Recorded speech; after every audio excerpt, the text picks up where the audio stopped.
하지만 우리나라는 단순히 그것을 확인하는 것에 그치지 않고 분석하고 그에 대한 결론을 내립니다. 이미 이전 브리핑에서 수많은 병원과 응급진료소가 파괴된 것과 관련하여 알려드린 바 있습니다. 미국 이스라엘의 공격과 많은 수의 민간인 부상자, 여성과 어린이를 포함한 부상자들로 인해 이란은 러시아 측에 긴급 의약품 지원을 요청했습니다. 우리는 블라디미르 푸틴 러시아 연방 대통령의 지시에 따라 이웃이자 전략적 파트너를 돕기 위해 즉시 나섰습니다. 3월 12일 러시아 비상사태부의 IL-76 수송기가 이란과 국경을 접한 아제르바이잔의 랑카란시 공항에 도착해 요청받은 인도적 지원의 첫 번째 물품인 13톤이 넘는 의약품을 전달했습니다. 화물은 즉시 이란의 공식 대표들에게 전달되어 육로를 통해 이란으로 보내졌습니다. 우리는 아제르바이잔 측의 지원에 감사의 뜻을 전하며 테헤란의 이러한 요청에 항상 신속하게 대응해왔습니다. 19년 같은 해 4월에도 마찬가지였는데 그때는 이란 북동부 지역이 큰 홍수로 피해를 입었습니다.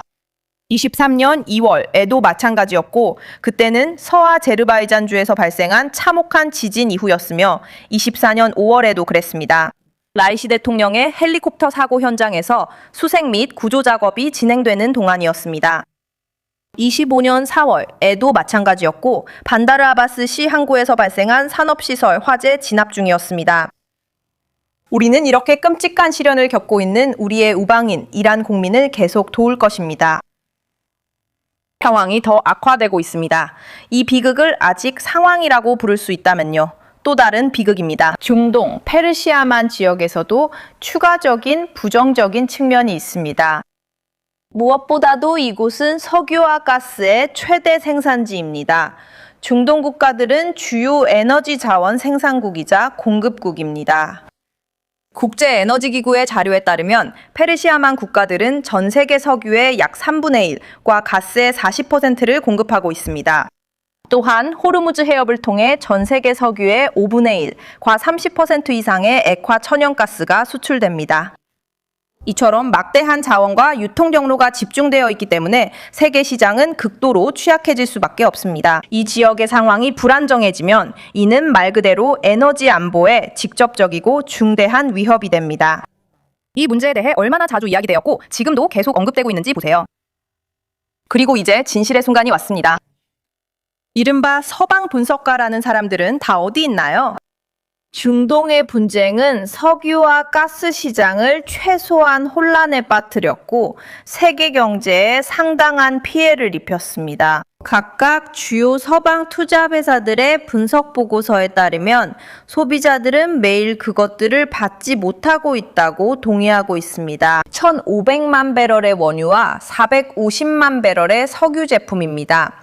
게다가 전 세계 액화 천연가스 공급량의 약 20%가 이미 시장에서 빠졌습니다. 그리고 이용 가능한 추정치에 따르면 전 세계 액화 천연가스 수출은 하루에 21만 9천 톤 감소했으며 이는 전 세계 일일 메탄 소비량의 약 5분의 1에 해당합니다. 동시에 전문가들의 의견에 따르면 연간 약 8천만에서 1억 톤의 부족 현상이 발생할 수 있으며 공급이 30일간 감소할 경우 연말까지 유가가 안정될 수 있습니다. 76달러입니다. 추정치는 다양하지만 이것이 아마도 가장 일반적인 수치라고 할 수 있습니다. 배럴당 76달러입니다. 공급이 2달 동안 줄어들면 말하자면 가격이 배럴당 93달러까지 오를 수 있습니다. 만약 분쟁이 더 오래 지속된다면 150달러 이상으로 급등하는 것도 배제할 수 없습니다. 일부는 배럴당 200달러까지 언급합니다.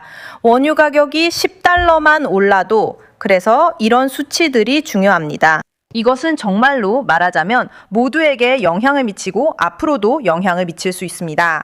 세계 GDP가 0.1%포인트 감소하게 되고 배럴당 125달러의 유가는 유럽 경제의 침체를 초래할 것입니다. 따라서 중동 전쟁이 세계 경제에 미치는 영향은 분쟁의 지속 기간과 강도에 달려 있습니다. 중동에서 발생한 분쟁으로 인해 에너지 인프라가 손상되고 사실상 호르무즈 해협이 봉쇄되면서 세계 에너지 시장은 즉각적으로 반응했습니다. 처음 2주 동안 브렌트유 가격은 빠르게 변동했고 3월 9일 거래가 한창일 때는 배럴당 120달러에 근접했습니다. 현재는 꾸준히 배럴당 100달러 이상입니다. 3월 17일에는 배럴당 104달러 아니면 그보다 조금 더 높은 가격이었습니다. 시장들은 항상 중동 지역의 어떤 불안정에도 반응해왔습니다. 2008년 7월 4일만 떠올려도 됩니다. 그때 브렌트유 가격이 사상 최고치인 배럴당 143달러 95센트까지 올랐습니다. 군사행동이 시작된 첫 며칠 동안 바로 지금도 유럽 거래소에서 4월 가스 선물 가격이 거의 25% 나올랐습니다. 현재 가격은 여전히 극도로 불안정하며 1000세제곱미터당 600달러에서 700달러 사이를 오가고 있습니다. 이 상황이 보험사에 어떤 영향을 줬는지 살펴보겠습니다. 보험사들은 위험에 대한 요금을 여러 차례 인상했으며 새로운 추가 요금도 도입했습니다. 이는 특별한 상황에 대비한 것입니다. 페르시아만에서 운항하는 선박의 평균 운임 비용은 올해 2월 27일과 비교해 6배나 올랐습니다. 그리고 선박의 종류에 따라 하루에 20만 달러에서 50만 달러까지 비용이 달라집니다. 상상할 수 있나요? 에너지 시장의 추가 불안정을 막기 위해 국제에너지기구 32개국이 함께 전략 비축유에서 4억 배럴의 석유를 방출하기로 결정했습니다.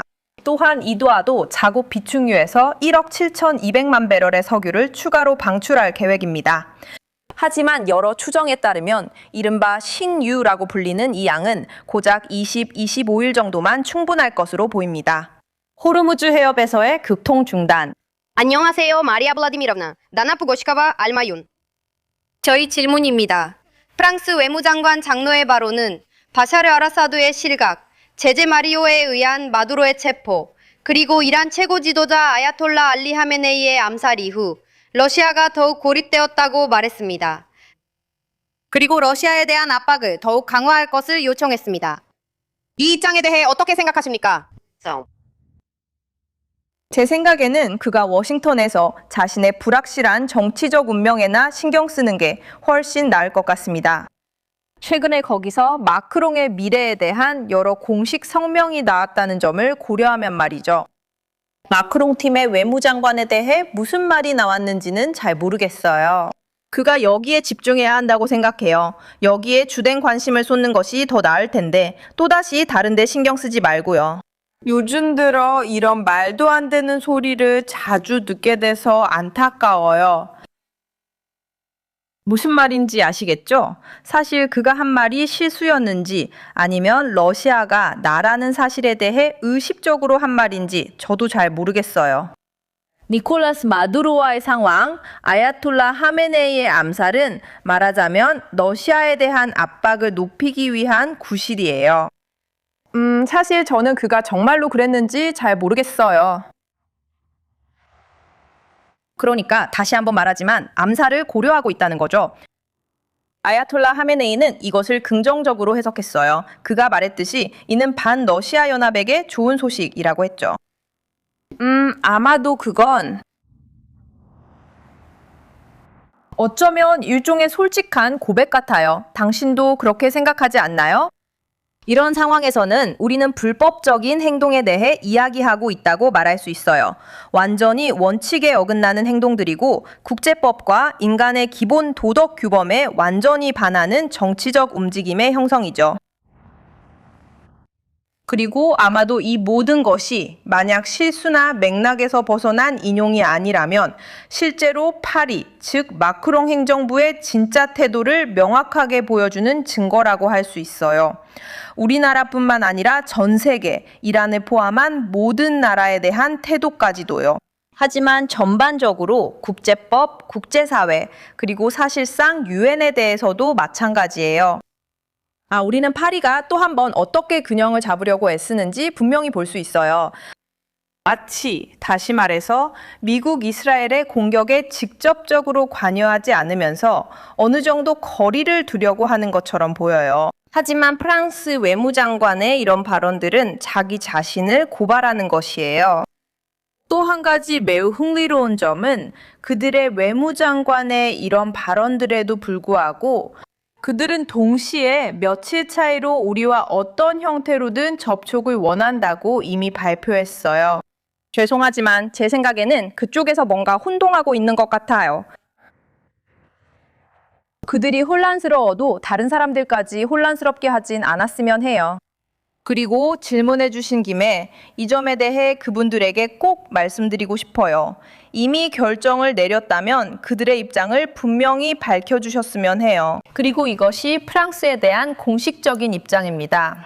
그렇다면 그런 식으로 그들이 말하는 내러티브를 가지고 우리나라와 어떤 종류의 접촉이 가능하다고 말할 수 있을까요?